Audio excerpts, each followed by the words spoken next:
Olá, minhas amigas e meus amigos do canal Lex Trânsito. É um prazer estar com vocês novamente. Eu sou o Coronel Moura, professor de Legislação e Direito de Trânsito, e hoje a nossa videoaula vai tratar de um assunto bem interessante. Quando a permissão para dirigir ela está vencida. Se você ainda não está inscrito em nosso canal, inscreva-se, marque lá no sino para receber as notificações dos vídeos que nós estamos aqui produzindo. Venha fazer parte do nosso grupo para promover também o trânsito em condições seguras. Senhores, é um tema muito interessante. Quando a permissão para dirigir ela está vencida. Vamos lá, rapidamente.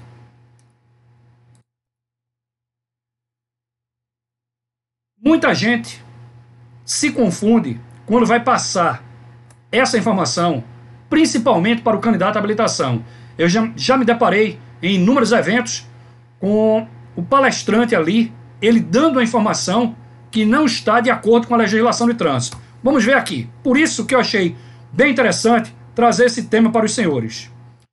Código de Trânsito Brasileiro, documentos de habilitação, capítulo 17, das medidas administrativas que nós sabemos. Artigo 269, parágrafo 3º. São documentos de habilitação, a Carteira Nacional de Habilitação e a permissão para dirigir. Então, claramente, está aí a ACC, autorização para conduzir veículos, no caso, ciclomotores, né? A autorização para conduzir ciclomotores não é um documento de habilitação. E eu já assisti palestras de pessoas dizendo que é documento de habilitação. Então, tanto a carteira quanto a permissão para dirigir.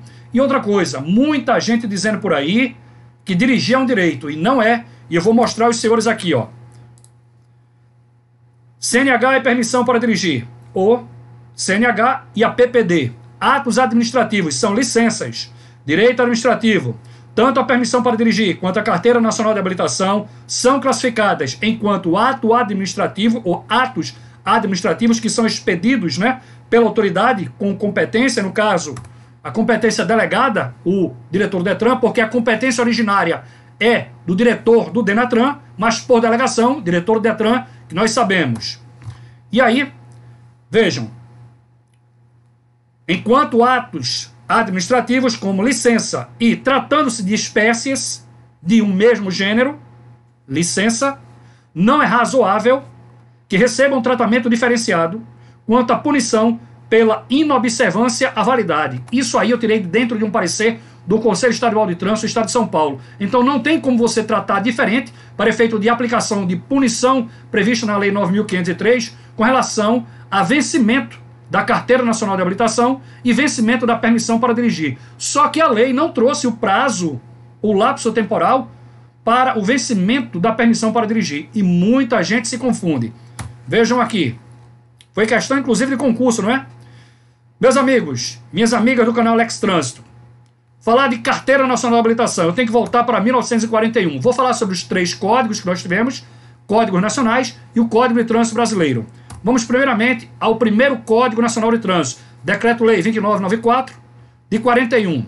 Artigos 88 e 89. 88. Ninguém poderá dirigir veículo de qualquer natureza sem estar devidamente habilitado. Parágrafo único, aí vem a carteira de motorista.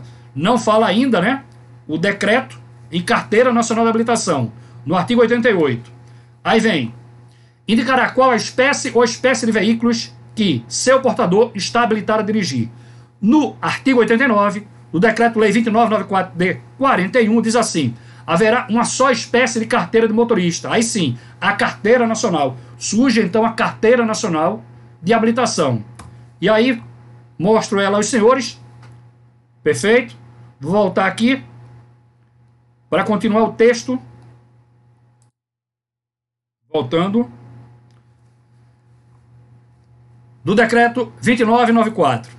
Haverá uma só espécie de carteira de motorista, a Carteira Nacional, segundo a modelo anexo, que dará habilitação ao seu possuidor para dirigir em todo o território nacional e nos países estrangeiros, obedecidos à forma e os modelos das disposições das convenções internacionais. Então, o Brasil não criou a Carteira Nacional de Habilitação por esse decreto, seguiu o modelo de uma convenção. E aí eu venho primeiro para a Convenção de Genebra, era que estava em vigor. Depois eu vou falar com os senhores sobre a Convenção de Viena.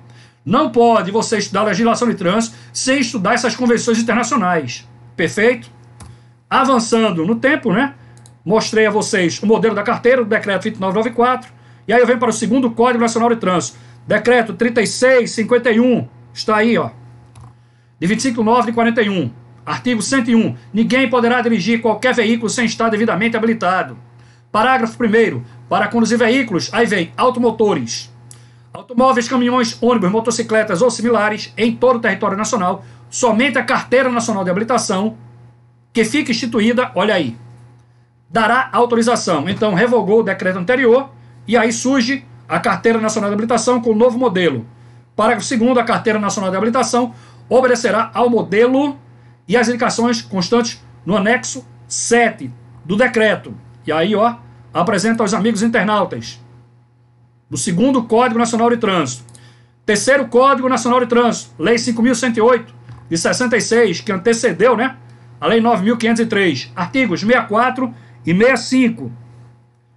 Nenhum veículo poderá transitar nas vias terrestres sem que seu condutor esteja devidamente habilitado ou autorizado na forma desta lei e do seu regulamento, e de seu regulamento. Interessante aqui é que a Lei 5.108 foi regulamentada por um decreto, que eu vou mostrar aos senhores, e foi o decreto que apresentou o modelo da habilitação. Vamos ver aqui.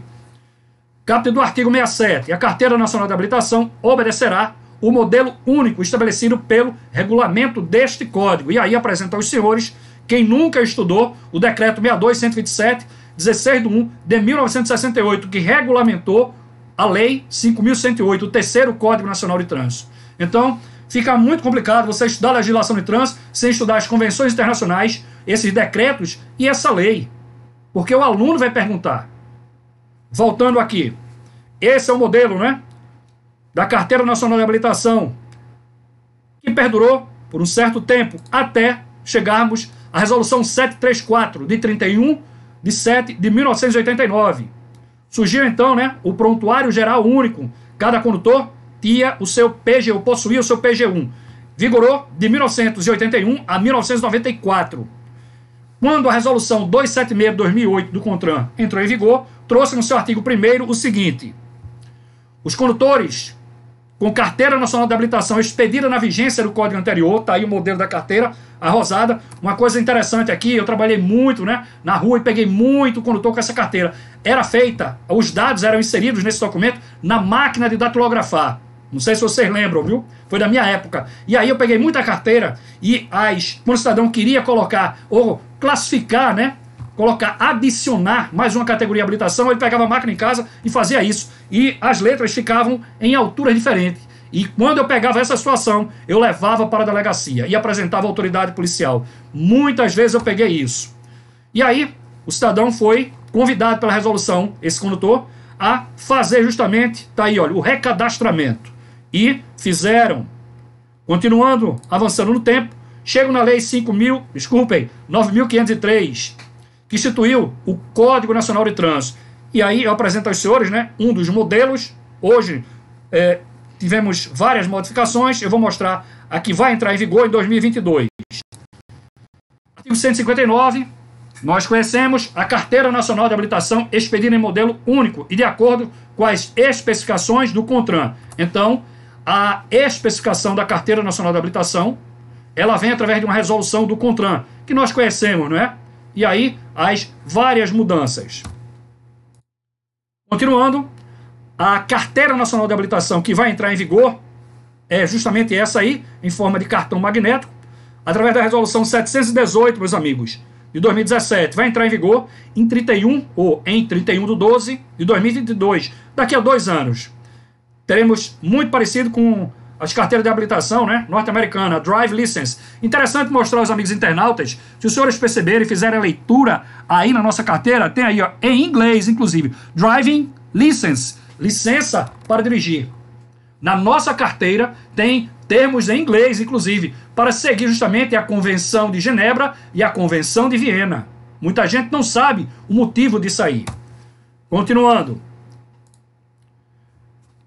A permissão para dirigir dentro da Lei 9.503, nós conhecemos aqui, ó, no artigo 148, parágrafo 2º e 3º, né? Ao candidato a motorista aprovado será concedida uma permissão para dirigir com validade de 1 ano. E após o término deste período, o candidato que não cometer infração grave ou gravíssima, que os senhores conhecem, ou ainda não for reincidente em infrações médias, poderá requerer, então ele requer, a sua Carteira Nacional de Habilitação.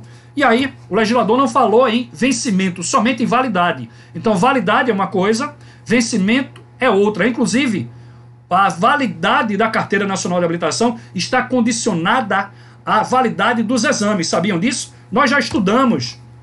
Foi questão, inclusive, de prova. Tá aí, ó, artigo 159, meus amigos, parágrafo 10. A validade da Carteira Nacional de Habilitação está condicionada ao prazo de vigência do exame de aptidão física e mental. Então, enquanto os meus exames estiverem válidos, para efeito de fiscalização, minha carteira é válida. Os exames estão válidos, mas o documento não está vencido. Os exames perderam a validade hoje, o documento não está vencido para efeito de fiscalização. Só após 30 dias, com relação à Carteira Nacional de Habilitação. Com relação à permissão para dirigir, a lei não fez nenhuma referência. E surgiu uma dúvida.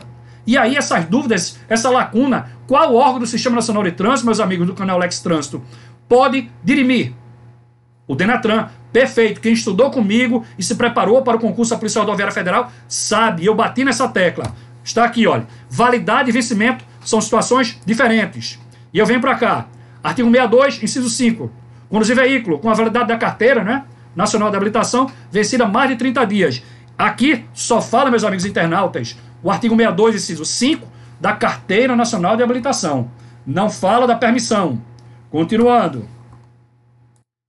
Senhores, artigo 19, inciso 28.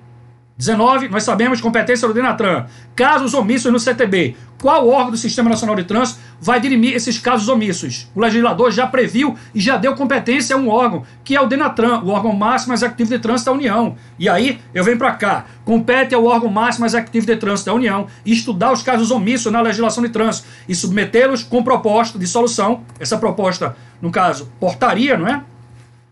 Ao Ministério ou órgão coordenador do Sistema Nacional de Trânsito, no caso, o CONTRAN. E assim foi feita através da portaria 28/99.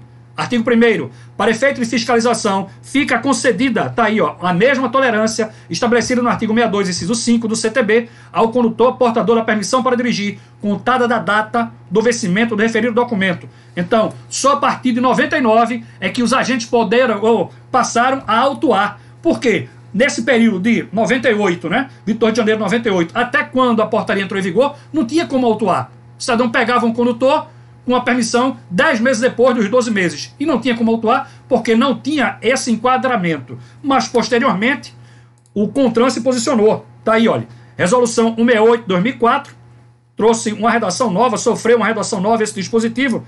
Está aí, olha. Para efeito de fiscalização, fica concedido ao condutor. Artigo 34, parágrafo 5º da Resolução 168/2004. Está aí. Portador da permissão para dirigir, prazo idêntico ao estabelecido no artigo 62, inciso 5 do CTB, aplicando-se a mesma penalidade e medida administrativa caso este prazo esteja excedido. Então, aí sim, o enquadramento, artigo 62, inciso 5, combinado com o artigo 34, parágrafo 5º da Resolução 168/2004. Isso aí está, inclusive, numa ficha. Qual ficha, Moura? Está aqui, ó. Estudamos isso, não é isso? Permissão vencida, Manual Brasileiro de Fiscalização de Trânsito, volume 2. Está aí, senhores. Artigo 62, inciso 5. O enquadramento é esse aqui. Combinado com o artigo 34, parágrafo 5º, artigo 68 da Resolução 168/2004. A ficha 504/50.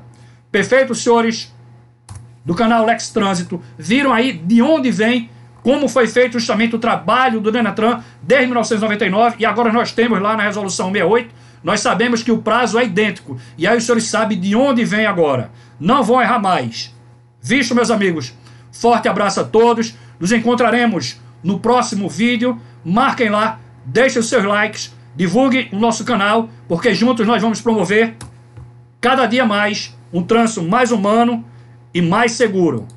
Fiquem com Deus e até o nosso próximo vídeo.